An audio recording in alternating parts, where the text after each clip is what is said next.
الان نسبی از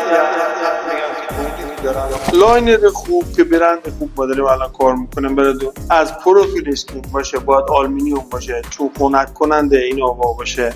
این الیدیا همین لامپای الیدیش که اینجا میبینید چینده شده، اینا هم فرق میکنه چی باشه. اینا همش درایور داره سری راش، این درایور را قرار میگیره سری راش مصرف برق رو کم میکنه. لاینرهایی که میبینید دارن استفاده میکنن به قیمتهای خیلی پایین، فقط اینا رو میچینن اینجا، حالا کار نداریم چه کیفیتی هم میچینن اینجا، درایور نداره، مصرف خیلی بالایی داره. کما اینکه یک ماه اول که از این لاینر را استفاده کردید، قبض برقی که با 400 تومن 500 تومن براتون بیایه بالای 3-4 میلیون.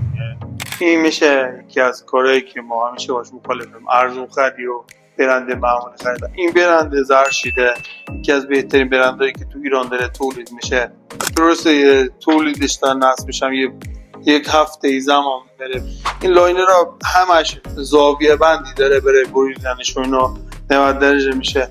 خیلی مهمه چطوری و چگونه ببرم. تا حالا این همه کار که ما دادیم نشده یکی دونش بیسته، یکی دونش خراب داره و فرق میکنه کی چه کارا انجام بده.